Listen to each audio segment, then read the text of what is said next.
Dernière nouvelle. Zidane fait un commentaire inattendu après la défaite du Real Madrid en Ligue des Champions. Avant de continuer, abonne-toi à la chaîne et active la clochette pour toujours recevoir de nouvelles vidéos. Dean Huijsen, jeune défenseur espagnol de 19 ans, n'a pas écarté la possibilité d'un transfert au Real Madrid à l'avenir. Dans une interview accordée à El Chiringuito TV, il a confirmé que son contrat avec Bournemouth, club de Premier League, inclut une clause de résiliation qui permet son départ pour une somme fixe. Bien qu'il n'ait pas révélé le montant exact, il est spéculé que cette clause est fixée à 50 millions de livres sterling. Huijsen, qui a signé un contrat de 6 ans avec Bournemouth jusqu'en 2030, en provenance de la Juventus pour 12,8 millions de livres, 16,4 millions de dollars, a clairement indiqué qu'il est ouvert aux opportunités, en particulier dans un club du calibre du Real Madrid. Des sources de ESPN ont rapporté le mois dernier que le Real Madrid a Huijsen dans son viseur, impressionné par ses performances lors de sa saison inaugurale en Premier League. Le défenseur a déjà marqué 2 buts en 25 matchs avec Bournemouth, démontrant talent et maturité malgré son jeune âge. Interrogé sur un éventuel intérêt du club espagnol, il a répondu « Je ne sais pas, on verra. C'est une grande équipe. Tout joueur veut jouer au plus haut niveau possible. » Sa position reflète de l'ambition, mais aussi de la prudence quant à son avenir. Huijsen n'a pas caché son admiration pour les grands noms associés au Real Madrid. Lorsqu'on lui a demandé quelles étaient ses idoles d'enfance, il a mis en avant l'ancien capitaine madrilène Sergio Ramos. « Ramos, depuis que j'étais jeune. » De plus, il a loué l'entraîneur Carlo Ancelotti, déclarant « Je pense que c'est un excellent coach. Il n'est pas au Real Madrid par hasard. Il a ses mérites. » Ces déclarations renforcent le lien émotionnel que le jeune joueur entretient déjà avec le club. Bien que son attention soit actuellement portée sur Bournemouth, où il reste 7 matchs importants cette saison, Huijsen n'a pas garanti qu'il resterait dans le club anglais l'année prochaine. « Je ne sais pas. Je n'ai aucune idée », a-t-il dit lorsqu'on l'a interrogé sur son futur. Cependant, il semble à l'aise avec les rumeurs qui le lient au Real Madrid. « Pas du tout, ça ne me dérange. Ça signifie que je fais les choses correctement. » Le joueur a souligné son attitude professionnelle. « Je ne lis rien. Je continue à travailler et à rester humble. » Huijsen a révélé que son père, également son agent, joue un rôle important dans sa carrière. Quand il avait 16 ans, son père a visité les installations du Real Madrid à Valdebebas, ce qui pourrait indiquer un intérêt de longue date pour le club. « Mon père a joué au football et connaît les erreurs qu'on peut commettre. Ma mère me conseille de rester humble et de continuer à travailler », a-t-il raconté.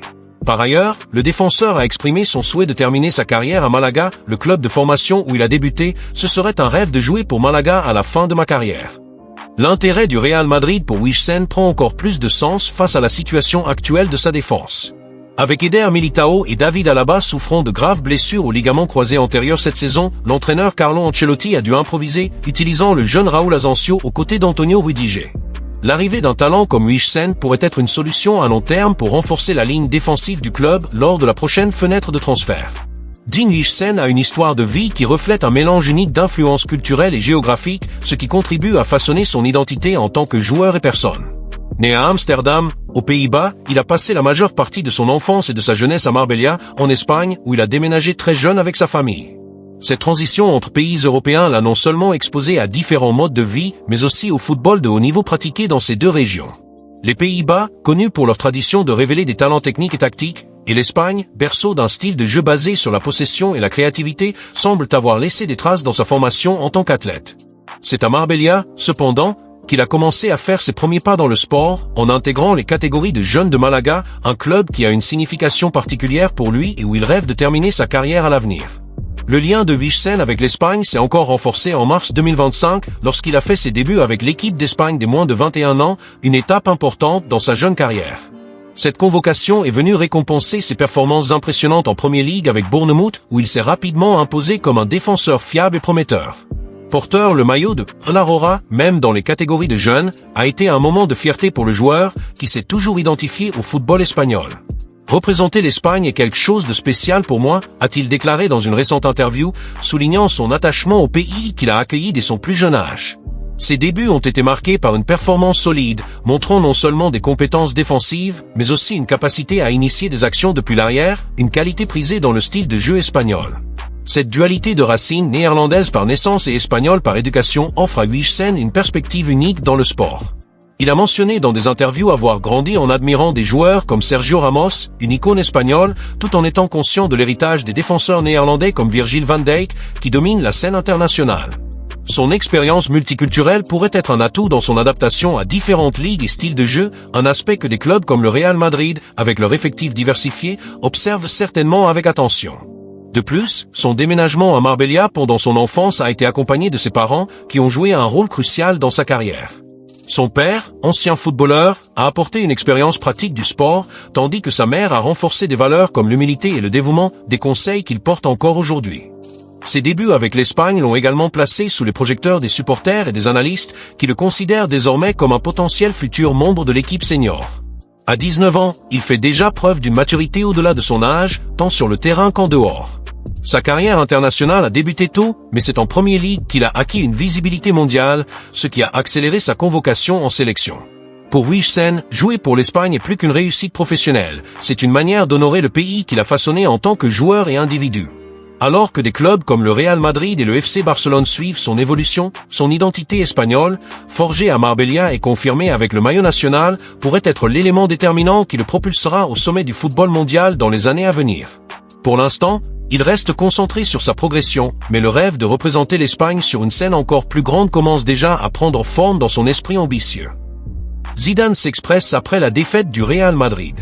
Lors du match aller des quarts de finale de la Ligue des Champions, le Real Madrid a subi un coup dur en s'inclinant 3-0 face à Arsenal, au cœur de l'Emirates Stadium. Ce résultat, inattendu pour de nombreux supporters et analystes, a mis en lumière les fragilités de l'équipe merengue qui n'a pas réussi à imposer son jeu à l'extérieur. Cette performance en deçà des attentes a suscité des interrogations sur la forme actuelle de l'équipe sous la direction de Carlo Ancelotti, qui fait face à des critiques après une série de prestations irrégulières. Malgré ce score fleuve, le Real Madrid a encore une chance de renverser la situation lors du match retour qui se jouera dans le mythique Santiago Bernabéu. L'histoire du club en compétitions européennes est remplie de comebacks mémorables et le facteur domicile pourrait s'avérer décisif. Les supporters madrilènes, connus pour transformer le stade en un véritable chaudron, sont considérés comme un atout pour mettre la pression sur Arsenal et tenter une remontée qui, bien que difficile, n'est pas impossible. Zinedine Zidane, un nom qui résonne comme synonyme de gloire dans l'histoire du Real Madrid, n'a pas hésité à partager son point de vue sur les chances du club après cette défaite 3-0 face à Arsenal lors du match aller des quarts de finale de la Ligue des Champions. Dans une récente interview, l'ancien entraîneur, qui a conduit l'équipe à 3 titres consécutifs de la compétition entre 2016 et 2018, a exprimé une confiance qui reflète à la fois son expérience et son lien émotionnel avec le club. Je crois que le Real Madrid peut renverser le score à domicile. Même si Ancelotti ne joue pas un bon rôle ces derniers matchs, le maillot peut peser lourd et tout peut arriver. Le Bernabéu est magique, a déclaré Zidane, avec le calme de celui qui a déjà vécu des nuits inoubliables à la tête de l'équipe. Ces mots ne sont pas qu'un simple optimisme, ils portent le poids de quelqu'un qui comprend l'essence du Real Madrid dans les compétitions européennes. Zidane sait de quoi il parle. Pendant son mandat d'entraîneur, il a transformé le Santiago Bernabéu en une scène de exploits extraordinaires. L'un des exemples les plus marquants remonte à 2018, lors des 8e de finale contre le Paris Saint-Germain. Après un match nul 1-1 à l'aller, le Real Madrid l'a emporté 3-1 à domicile, avec une performance dominante qui a réduit au silence les stars du PSG, comme Neymar et Mbappé. Un autre moment mémorable s'est produit lors des quarts de finale cette même année, contre la Juventus. Après une défaite 3-0 à Turin, l'équipe a réussi une victoire 3-1 au Bernabéu, se qualifiant au tir au but dans un match marqué par la tension et l'émotion jusqu'à la dernière seconde. Ces épisodes renforcent la conviction de Zidane que le stade possède un pouvoir presque surnaturel, capable d'inspirer des retournements de situation improbables. Cette « magie » du Bernabéu, comme l'a décrit Zidane, ne relève pas seulement de la superstition. Elle repose sur une combinaison unique de facteurs. D'abord, il y a les supporters, parmi les plus passionnés et exigeants au monde. Les fans du Real Madrid ne se contentent pas de soutenir, ils poussent l'équipe avec une énergie qui peut déstabiliser n'importe quel adversaire. Lors des soirées de Ligue des Champions, le stade se transforme en un chaudron où le bruit assourdissant des tribunes semble porter les joueurs. Zidane, qui a également brillé en tant que joueur sous le maillot blanc, l'a ressenti en 2002 lorsqu'il a marqué le but historique en volée lors de la finale contre le Bayer Leverkusen, offrant au club son 9e titre européen. Il sait que cette atmosphère est un avantage que peu d'équipes au monde peuvent reproduire. De plus, Zidane met en avant le poids du maillot du Real Madrid, une métaphore pour la tradition et l'histoire du club. Avec 14 titres en Ligue des Champions, le Real Madrid est le plus grand vainqueur de la compétition et cet héritage crée une aura d'invincibilité dans les moments décisifs. Même lorsque l'équipe n'est pas au meilleur de sa forme comme maintenant, sous la direction d'Ancelotti, il y a une attente implicite que quelque chose d'extraordinaire puisse se produire. Zidane l'a constaté en tant qu'entraîneur. En 2017, par exemple, le Real Madrid a surmonté le Bayern Munich en quart de finale avec une victoire 4-2 en prolongation à domicile, après un match aller équilibré. Cette capacité à se surpasser dans l'adversité fait partie de l'ADN du club, et Zidane mise là-dessus pour le choc contre Arsenal. La défaite 3-0 contre Arsenal en quart de finale de la Ligue des Champions a placé Carlo Ancelotti dans une position délicate. L'entraîneur italien, revenu au Real Madrid en 2021 avec pour mission de répéter les succès de son premier passage, fait désormais face à l'un des plus grands défis de sa carrière au club. Le score écrasant à Londres n'a pas seulement révélé des failles tactiques et défensives dans l'équipe, mais a également ravivé les critiques sur sa capacité à diriger l'équipe dans des moments cruciaux.